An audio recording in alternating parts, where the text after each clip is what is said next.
Hi, I'm Stephen Flinger. I'm the Chief Digital Officer at Silas Education, and I want to tell you about this fantastic new resource that we have, the Visual Non-Glossary, for practicing delivering a QSSSA.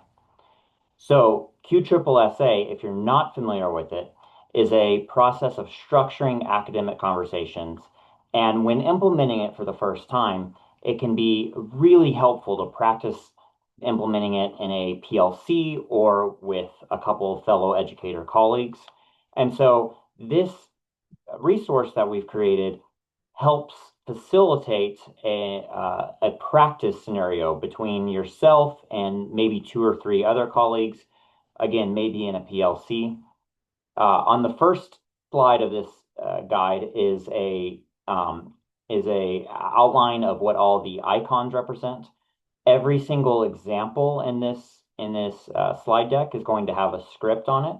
If you've never delivered a QSSSA before, it can be really helpful to utilize the script. And then there are different icons that represents the different signals, the shares, and the assessment. So let me show you a few examples and show you what that means. If you're a science teacher, for example, you can look in the science section. There's also a social studies and a math section of the slide deck. But I'll look in the science section and maybe with my science PLC or myself and a few other educators are going to get together and we're going to practice the QSSSA over this visual for fossil. So the way we're going to do this is one person in the group is going to role play as a teacher, and the other members of the group are going to role play as students. So let's say that I'm role playing as a teacher. I'm going to read this script out, and I'm going to utilize the icons here in order to help me finish the script. If you're familiar with the visual non-glossary, you'll recognize these icons. These icons are in the structure of every single structured conversation QSSSA slide in the visual non-glossary lesson plans. And every single visual non-glossary lesson plan has an outline of what these icons mean on slide 2. So we'll start. I'm the teacher. I'm role playing. I'm going to say something like, class, let's pronounce this word out loud, fossil. The other teachers, the other educators who are role playing as students are going to repeat after me, fossil. And then I'm going to say, can everybody, and I'm going to say whatever icon this is. In some examples, it'll be a thumbs up. In other examples, it'll be raising a hand. In other examples, it'll be putting a hand on the head.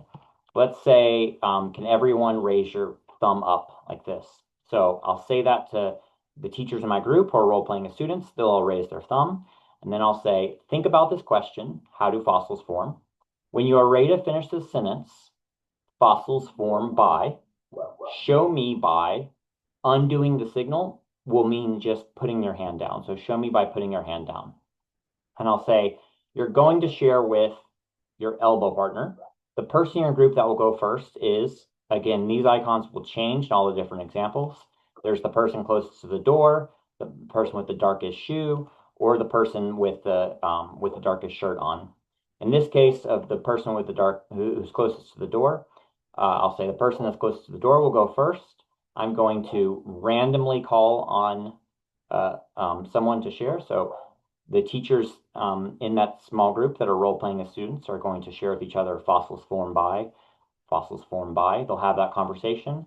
And they'll say, I'm going to randomly call on someone. It's okay if you say what you said or what your partner said, as long as you use fossil in a complete sentence. I recommend you use the sentence stem fossils formed by. So if I'm in a small group PLC with some other educators, I might role play as the teacher while other individuals are role playing as students, and then we'll rotate the positions. Someone else will role play as a teacher, and the rest of us will role play as students for this example, artificial reef.